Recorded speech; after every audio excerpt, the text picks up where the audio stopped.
Hi there, I'm Margaret Lewin and welcome to Margaret Lewin Quilting. Today we are going to be working on block 9 of Pat Sloan's My Secret Garden 2016 Mystery Block of the Month.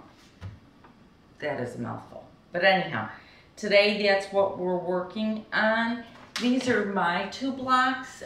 This is in Pat Sloan's fabric way and this is in Victoria's. So stick around and I'll show you how to put these blocks together. This is the first block that we're making, and we've got half square triangles here, here, here, here. So really quite a few of them again all the way around. See this red one, what's happening I think is we've got a half square triangle right here. So hopefully you can see that. I'm going to turn it over and show you on this side. See, when it comes together, you've got this half square triangle right here.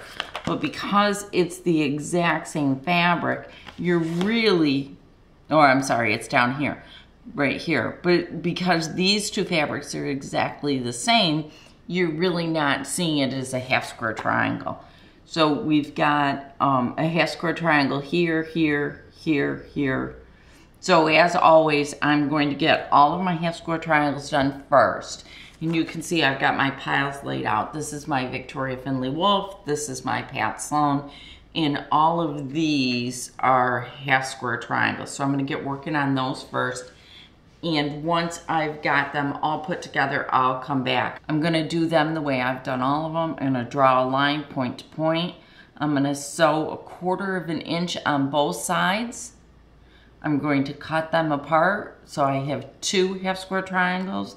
Then I'm going to press them, and then I'm going to square them up.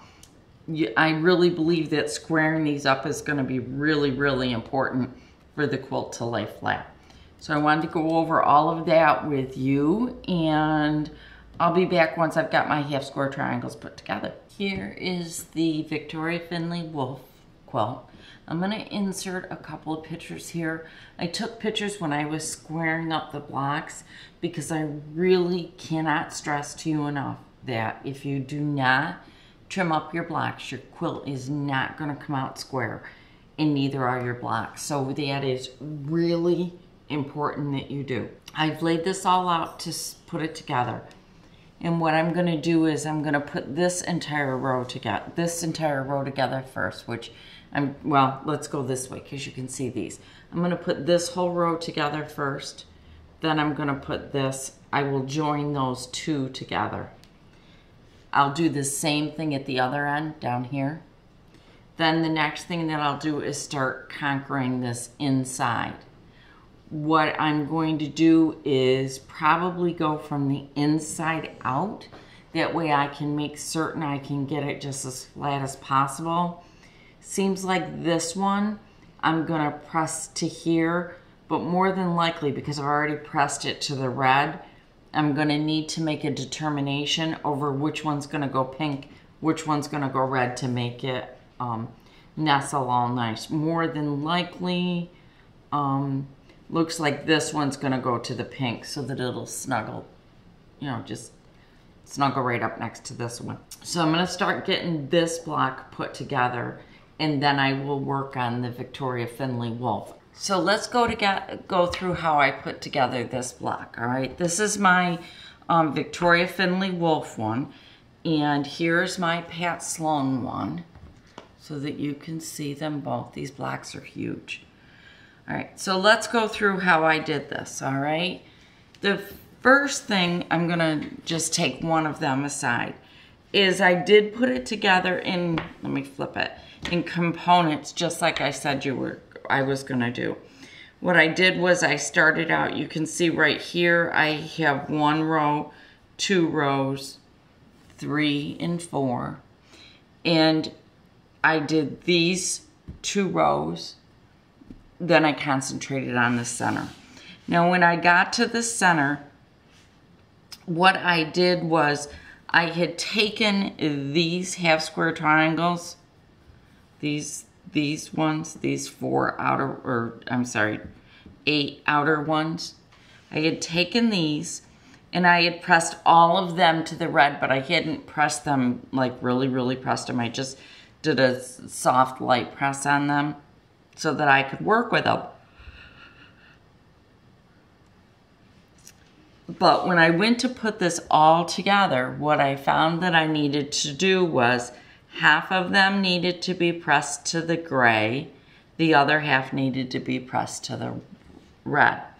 So I went through and I repressed them so that they were that way. So you can see what happened was I was able to snuggle, you know how I like to put these seams, nuzzle them together really well. Anyhow, so I was able to nuzzle these seams together really well. These were really important because this center portion really needs to lay really pretty flat.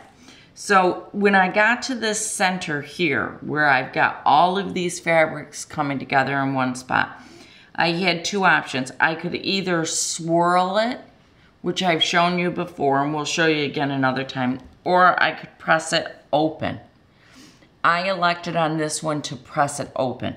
It just seemed to lay flatter for me than swirling it. Now, if you want to swirl yours, go right ahead. It's just that's what worked for me.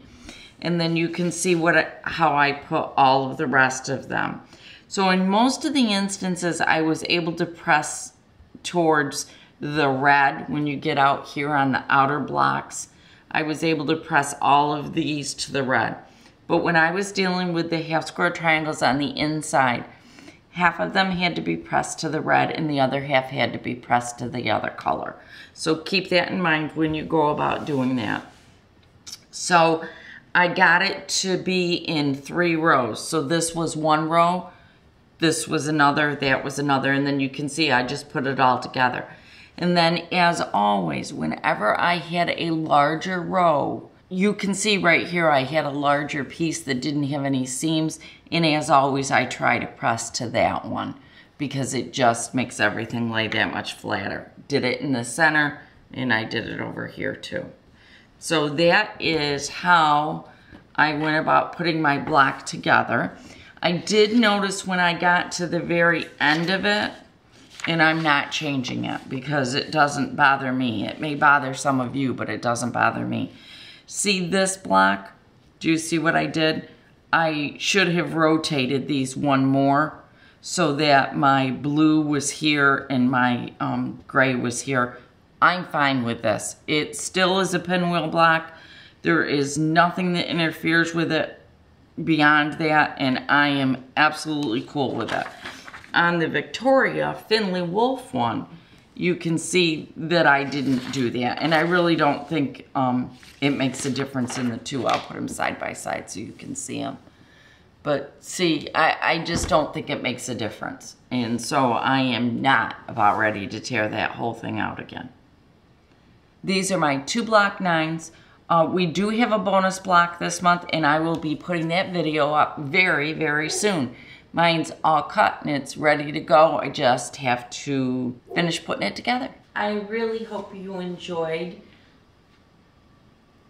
the video in my showing you how I put my block together. Remember, I'm doing 2 blocks. I'm doing one with Victoria Finley Wolf's fabric and another one with Pat Sloan's.